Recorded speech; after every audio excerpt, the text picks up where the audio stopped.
Kalau sudah harmonis tadi, baik pikiranmu maupun lingkunganmu, yang terjadi apa? Yang terjadi kebahagiaan. Kamu pasti bahagia. Kalau pingin harmoni, lakukan kebaikan. Gimana caranya kita ketemu kebaikan? Pakai akal sehat, akal jernih. Harus menggunakan akal sehat. Akalmu itu sudah ketumpuk informasimu macam-macam, sehingga seringkali tidak jernih. Ada yang pakai kacamata hitam, jadi lihat apa-apa warnanya hitam kabeh. Ada yang pakai kacamata hijau, lihat apa-apa dianggapnya semua warnanya hijau. Ada yang pakai kacamata hitam, wah, apa-apa dilihatnya hitam. Ada yang pakai kacamata putih, kabeh dianggap putih. Nah, itu jadinya nggak jernih. Yang baik bisa kebalik-balik. Maka katanya kelompok Stoa, jadilah orang baik, jalannya berpikir yang benar, berpikir yang jernih. Orang harus mau objektif dalam berpikir. Gimana caranya manusia biar selaras? Ya, lakukan hal yang baik. Yang baik itu apa? Yang harmoni dengan alam, harmoni dengan akal, harmoni dengan Tuhan. Kamu tidak harmonis dengan salah satu ini aja, tidak akan bisa baik hidupmu. Kalau kamu nggak harmonis dengan alam, kamu sakit. Manusia itu kan, tubuhmu ini kan bagian dari alam. Kalau kamu nggak harmonis, kamu pasti sakit. Nggak harmonis itu salah satu unsurnya terlalu banyak, itu kan tidak harmonis. Terlalu banyak air ya kembung, terlalu banyak angin masuk angin. Terlalu banyak, apalagi unsur-unsur hidupmu kan banyak itu. Coba terlalu banyak gula, diabetes, itu karena nggak harmonis. Oke, terlalu banyak ketawa, stres. Terlalu banyak, pokoknya terlalu banyak. Atau terlalu kekurangan, itu nggak harmonis juga. Harus harmonis sama alam. Yang kedua, harmonis dalam pikiran. Pikiran nggak seimbang, ya itu tadi, stres. Tidak bisa mikir, hidupmu mesti kacau. Dan yang ketiga, harmonis sama Tuhan. Ini lebih bahaya lagi. Kok tidak sholat mas? Hubungan saya sedang tidak harmonis sama Tuhan. Ayo. Aku mewatiri itu. Hati-hati. Nah, saya baru bisa ranjang aku sementara. Harus harmonis lagi. Kenapa harus harmonis sama Tuhan? Karena alam semesta dan akalmu dan dirimu itu berjalannya, prosedurnya adalah logosnya Tuhan. Ketika kamu tidak harmonis sama Tuhan, itu kayak tadi, komputer kehilangan prosesor. Tidak akan jalan, hidupmu mesti kacau. Tidak ada tujuannya. Kan nanti ada filosofi yang ngomong tujuan itu. Sekarang tariklah tujuan terus-terusan. Haus, minum. Kalau sudah minum, lega. Kalau sudah lega, ngapain? Terus, itu kan filsafat namanya teleologis, mengejar tujuan. Puncaknya tujuan nanti ke Tuhan. Kawin, biar punya anak. Kalau sudah punya anak, ngapain? Kalau sudah itu terus ngapain? Terus kamu tarik, ketemunya juga logosnya Tuhan nanti. Maka harus harmonis. Hidupmu itu baik kalau harmoni. Jadi harmoni itu porsional dan proporsional. Takarannya pas itu harmoni. Tidak lebih, tidak kurang. Oke. Jadi kalau ingin hidupmu yang baik, yang pertama itu. Yang kedua rumusnya, hidup baik atau tidak baik. Tadi kan kita pakai akal. Yang di luar kontrol kita, itu tidak bisa disebut baik dan tidak baik, katanya filosof Stoa. Kamu kan tadi pingin harmonis dengan alam, dengan akal, dengan Tuhan. Ketika kamu berusaha untuk harmonis dengan tiga hal ini, ya sejauh yang bisa kamu kontrol. Yang tidak bisa dikontrol ya tidak masuk hitungan. Pak, saya ingin harmonis dengan planet Mars, Pak. Ya kadoan. Susah. Pak, saya ingin harmonis. Tidak, harmonis itu dengan yang deket-deket. Yang terjangkau, yang bisa kamu kontrol. Gimana caranya agar ngaji ini lebih santai? Ya, itu kan bisa di dalam jangkauan kita. Tapi yang di luar jangkauan ya tidak usah dihitung. Kalau dihitung ya wong di luar kontrol kita. Gimana caranya yang di ngaji malam ini masuk surga semua? Wah, itu kita di luar kontrol kita. Bisanya cuma mendoakan. Ya syukur-syukur besok kita bisa ngaji filsafat bareng-bareng di sana. Kalau enggak ya berarti ada yang kececeran itu berarti. Oke. Jadi harmoni tidak harmoni jadi tanggung jawab kita, terkena nilai atas diri kita kalau itu dalam jangkauan kita. Yang di luar jangkauan kita enggak. Misalnya ini tetanggaku kulitnya putih-putih, aku sendiri kok hitam ya, ini harusnya jadi putih. Enggak, itu di luar jangkauanmu. Kulitmu hitam kan kamu enggak minta juga.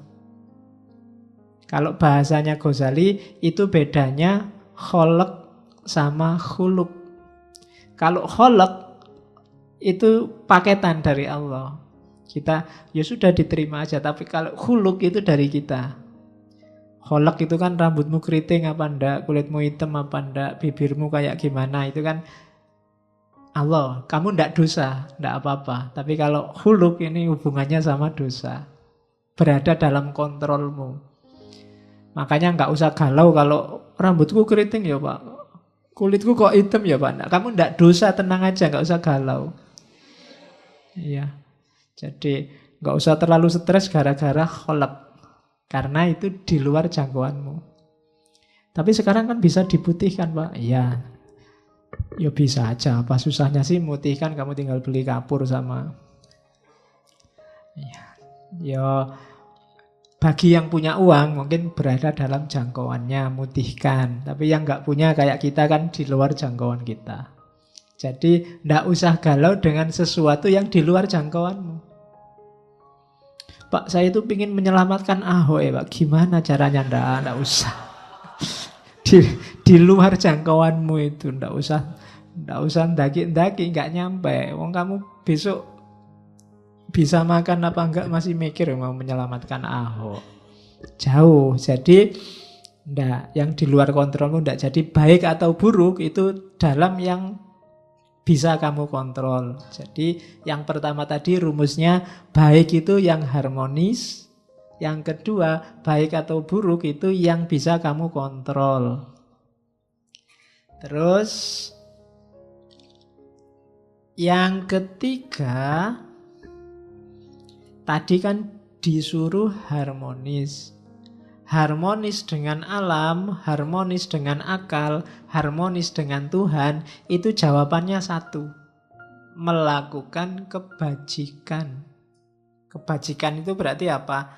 Melakukan hal yang utama. Semua yang baik, semua yang berakhlak, semua yang bajik, itu hasilnya harmoni. Begitu ada yang melakukan yang tidak baik, tidak bajik tadi, lahirnya mesti chaos. Kenapa kok kacau? Karena banyak yang tidak menetapi kebajikan. Begitu ada satu yang tidak jujur, mesti nanti yang bersangkutan dengan dunia ketidakjujuran itu akan kacau. Misalnya saya bohong, harusnya saya masuk, saya tidak masuk. Dan aku diem-diem aja, tidak ngomong-ngomong. Itu kan kacau, kamu datang ke sini, kosong kacau. Gara-gara ketidakbajikan satu. Maka harmonis itu akan lahir kalau kita melakukan hal-hal yang bajik, yang baik. Rumus ketiga.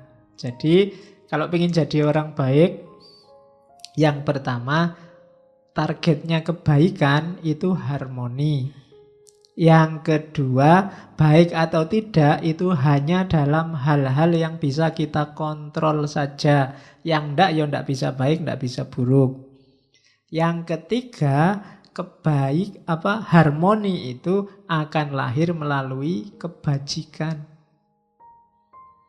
Tidak mungkin dari hal-hal yang tidak bajik akan lahir harmoni. Dari kecurangan, dari pengkhianatan, dari kebohongan, dari tidak akan. Mesti yang lahir chaos. Kalau sekarang belum, tunggu saja saatnya. Nah, jadi ini katanya Zeno ya. Jadi etikanya Zeno. Kemudian yang keempat, oleh karena itu, akhirnya apa? Harmoni itu akan kembali ke kita lagi. Tadi kan kita mewujudkan harmoni lewat jalur kebajikan. Kalau sudah bajik, akan lahir harmoni dalam jiwa kita. Tenang kita. Jadi rumusnya orang hidup itu katanya Zeno, yang pertama wujudkan harmoni dalam hal-hal yang bisa kita jangkau. Jalannya adalah melakukan kebaikan. Kalau semua sudah kita lakukan, jiwa kita akan tenang, harmonis juga. Jadi 4. Kalau kita bisa mewujudkan 4 ini, kita akan hidupnya enak. Itulah sunnatullahnya, kebaikan. Rumusnya itu. Kalau dilanggar sejak awal, ya kita tidak akan bisa menemukan harmoni dalam diri kita. Kalau jiwamu masih selalu nyari, pingin enak, masih pingin terus nuntut terus, berarti kamu perlu mewujudkan ini. Jalanmu perlu dihidupkan lagi lewat kebaikan. Biar lahir harmoni, biar jiwamu tenang. Dan itu pun dalam hal yang bisa kamu jangkau. Yang tidak bisa dijangkau, ya berdoa saja. Karena logosnya logos Tuhan. Ya biar Tuhan yang intervensi. Oke, ini rumus pertama dari Zeno. Ini kalimatnya Marcus Aurelius tadi, yang kaisar tadi, menurut saya bagus. Waste no more time arguing about what a good man should be. Be one. Ya. Jangan buang-buang waktu lagi debat tentang orang baik itu kayak gimana. Be one. Jadilah orang baik, sudah. Nggak usah terlalu panjang diskusinya. Kalau tentang jadi orang baik, kamu nggak usah tanya, orang baik itu kayak gimana sih Pak? Gini baik enggak, gitu baik, nah, kesuwen. Jadilah orang baik. Kamu sudah tahu, asal akalmu jalan. Ya, selama akalmu jernih, kamu akan bisa jadi orang baik tanpa harus panjang-panjang diskusi, katanya Marcus. Jadi waste no more time arguing about what a good man should be. Be one. Wis dadi wong apik. Oke, jadi kalau ada yang tanya, gimana caranya jadi orang baik? Ya jadilah orang baik. Kamu sudah bisa. Masa ada yang tidak bisa jadi orang baik? Bisa. Cuma mungkin kamu tidak mau aja atau malas aja. Pasti bisa. Tidak ada orang yang tidak bisa jadi orang baik asal pikiranmu jernih. Ya kan? Karena di Stoa ini pikiran jernih itu nanti jadi modusnya, mengalahkan segalanya. Terus, kelanjutannya tadi. Kalau sudah harmonis tadi, baik pikiranmu maupun lingkunganmu, yang terjadi apa? Yang terjadi kebahagiaan. Kamu pasti bahagia. Oke. Nah, tadi kan ada yang loncat sedikit. Kalau pingin harmoni, lakukan kebaikan. Gimana caranya kita ketemu kebaikan? Pakai akal sehat, akal jernih. Ya. Jadi harus menggunakan akal sehat. Tidak cuma minyak goreng yang pakai akal sehat. Kamu juga dalam hidupmu harus pakai akal yang sehat, akal yang jernih. Akalmu itu sudah ketumpuk informasimu macam-macam sehingga seringkali tidak jernih. Ada yang pakai kacamata hitam, jadi lihat apa-apa warnanya hitam kabeh. Ada yang pakai kacamata hijau, lihat apa-apa dianggapnya semua warnanya hijau. Ada yang pakai kacamata merah, lihat apa-apa dianggap merah. Wow, merah itu PKI itu jangan-jangan. Itu kan. Karena kacamatanya merah. Ada yang pakai kacamata hitam, wow. Apa-apa dilihatnya hitam. Ada yang pakai kacamata putih, kabeh dianggap putih. Nah, itu jadinya nggak jernih. Yang baik bisa kebalik-balik. Maka katanya kelompok Stoa, jadilah orang baik, jalannya berpikir yang benar, berpikir yang jernih. Orang harus mau objektif dalam berpikir. Itu jalannya kamu nemu kebaikan. Katanya Zeno, kejahatan itu tidak ada. Jahat itu terjadi ketika orang anti dengan akal sehat. Ketika orang menolak berpikir jernih, yang lahir pasti kejahatan. Ketika orang tidak mau berpikir, yang lahir pasti kejelekan. Karena yang bisa menemukan mana baik, mana buruk itu akalmu.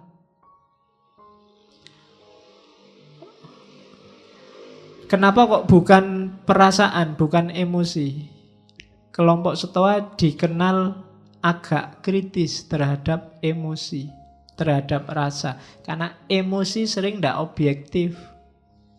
Yang baik bisa jelek karena kecenderungan emosi, atau sebaliknya, yang jelek kelihatan baik karena kecenderungan emosi, rasa.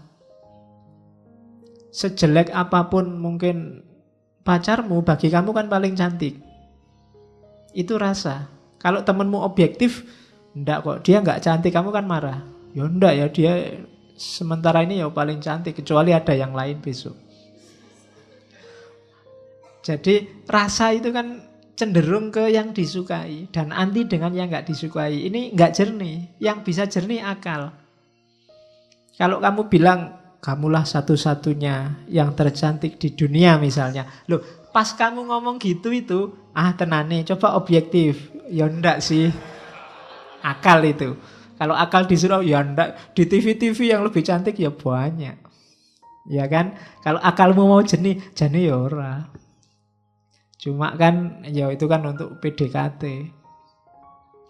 Jadi, kebahagiaan dalam kebaikan ketemunya dari akal sehat. Maka, jagalah baik-baik akalmu biar sehat. Karena itu yang menjamin kamu masih manusia apa bukan. Jaminannya akalmu. Begitu akalmu meleset, ya kemanusiaanmu dipertanyakan. Karena dari situlah lahir kejahatan. Ada orang maling itu mesti karena mikirnya nggak panjang. Ada orang ngerusak mikirnya nggak panjang. Ada orang tawuran mikirnya nggak panjang. Jadi biasakan berpikir agak panjang. Ada cerita bagus dari tradisi Zen. Jadi satu ketika ada guru Zen yang dimintai nasihat seorang prajurit. Guru, saya mau beli kebijaksanaan. Tidak minta ya, beli. Kasih saya kebijaksanaan paling mahal. Akhirnya dikasih. Oke, tapi mahal ini ya. Oke, tak bayar berapapun, dikasih. Katanya guru itu gini, tak kasih kebijaksanaan paling mahal. Sebelum kamu memutuskan sesuatu, majulah 3 langkah dan mundurlah 3 langkah. Baru lakukan keputusanmu. Ini prajuritnya heran. Kayak gini kok mahal opo itu. Iya. Begitu prajurit ini pulang, sampai rumah depan pintu lihat sandalnya orang lain. Istriku sama siapa ini di dalam? Kurang ajar. Begitu buka pintu kamar, bener di kamar ada yang tidur sama istrinya. Meskipun nggak kelihatan wajahnya, dia sudah marah, sudah nyabut pedang ini prajurit. Bunuh aja ini yang sama istriku. Begitu mau bunuh, tadi guru tadi nyuruh aku sebelum memutuskan sesuatu, maju 3 kali, mundur 3 kali. Oke deh, sudah bayar mahal-mahal ya, nggak apa-apa lah.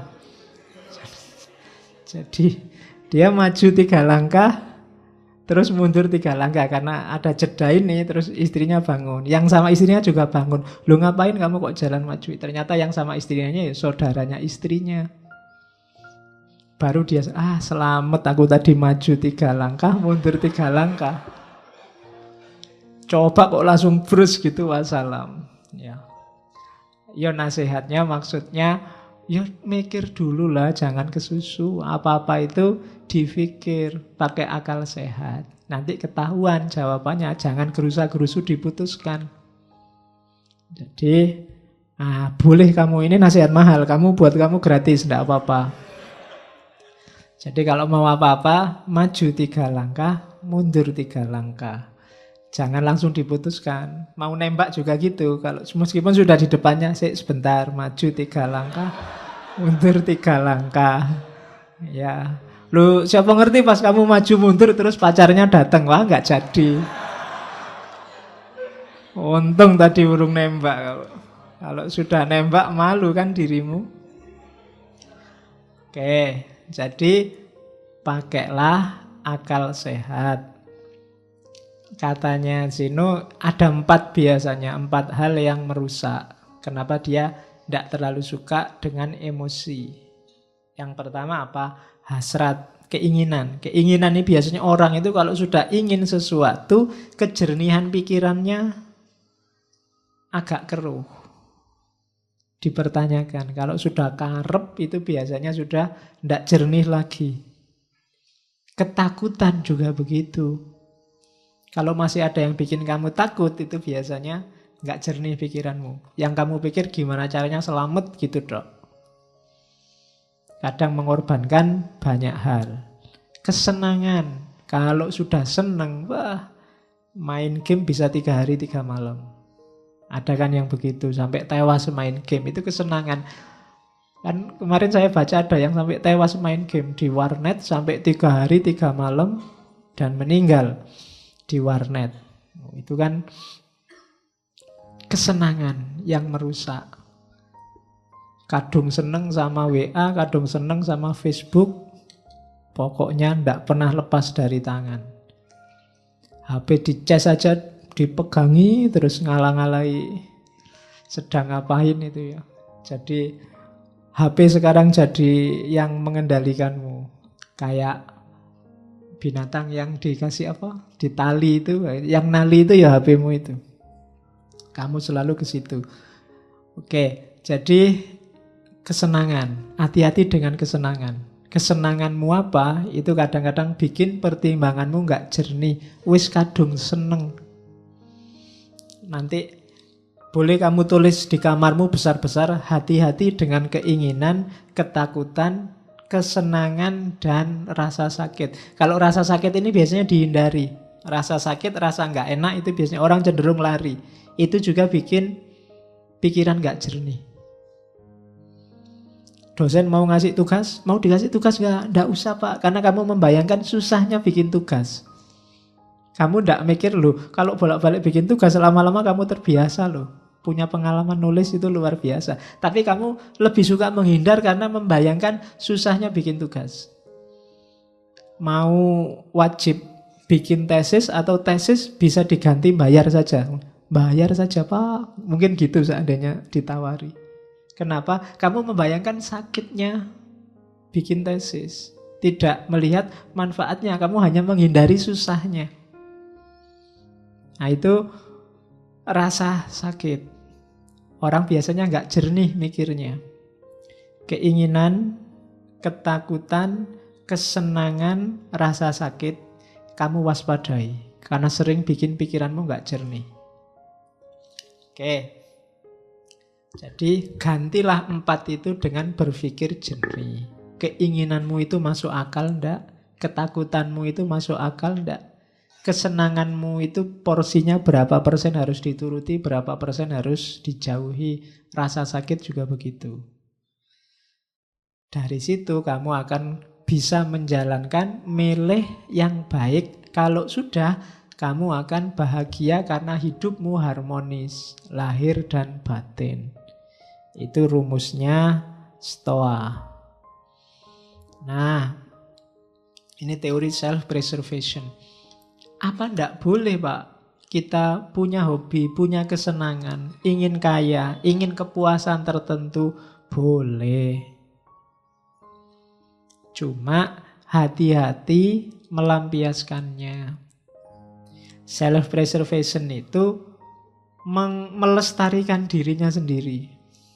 Biar hidupmu enak, hidupmu nyaman, hidupmu bahagia. Hakmu untuk makan enak, hakmu untuk tidur nyenyak, hakmu untuk seneng-seneng, ya self-preservation itu. Tapi kayak Epikuros kemarin, jangan sampai kontraproduktif. Maunya seneng-seneng akhirnya susah.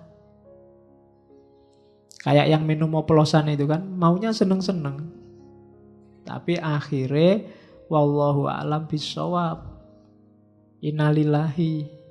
Nah, itu kontraproduktif namanya. Ya seneng sama game ndak apa-apa, seneng sama internet ndak apa-apa, seneng sama WA ndak apa-apa, tapi penuhilah secukupnya. Dalam rangka apa? Self-preservation. Self-preservation itu melestarikan dirimu biar nggak cepat punah. Loh yo, kalau kamu punah itu kan secara eksistensial maupun secara esensial. Kamu main game terus sekarang, ya mungkin masih hidup, tapi waktumu habis sia-sia. Temanmu sudah ngapain, kamu masih ngapain. Oke, jadi self-preservation. Jaga dirimu, lestarikan dirimu. Kalau ada yang kamu senengi, ya puaskan secukupnya. Kalau ada yang kamu takuti, ya kendalikan secukupnya, dan seterusnya. Biar kamu tetap lestari jadi manusia. Kalau enggak, ya dirimu bisa punah nanti. Kamu yang sejati enggak keluar. Yang keluar kamu yang iseng, kamu yang seneng-seneng, kamu yang bukan aslinya. Karena kamu enggak memberikan sepenuhnya. Suka lihat TV ya enggak apa-apa, ini sekedarnya saja. Jangan pulang dari kampus di depan TV sampai malam cekelani remote. Enggak pindah-pindah. Acaranya enggak enak semua ya enggak apa-apa, diganti channel. Oke, itu enggak self-preservation namanya. Terus, jadi ini ya, ini pikiran-pikirannya diawali dari Zeno. Nanti kita lihat gagasan-gagasan tokoh-tokoh utamanya satu-satu. Ya, ini katanya Marcus lagi. He who lives in harmony with himself live in harmony with the universe. Ia yang hidup harmonis dengan dirinya sendiri akan hidup harmonis dengan alam semesta. Kalau kamu sama dirimu sendiri nggak harmonis, ya kamu nggak mungkin harmonis dengan alam. Kamu sama dirimu sendiri nggak damai. Nggak damai itu bisa pikiran sama perbuatanmu beda. Bisa antar pikiran kamu nggak jelas antara ya dan tidak. Itu namanya nggak harmonis. Pingin mutusin apa tapi nggak bisa. Pingin A tapi yang terjadi B, itu nggak harmonis sudah. Kalau dalam dirimu sendiri perang terus, oh ya sudah, kamu tidak akan bisa harmonis dengan alam semesta. Maka harmonislah. Apalagi sama orang lain, sama dirimu sendiri kamu gegeran terus. Gimana sih aku ini, bikin malu aja. Gimana sih aku ini, kamu kan sering gitu kan. Kok bodoh banget ya aku ini tadi. Nah itu kamu sama dirimu sendiri aja gegeran. Apalagi sama orang lain. Maka he who lives in harmony with himself lives in harmony with the universe. Itu Marcus Aurelius.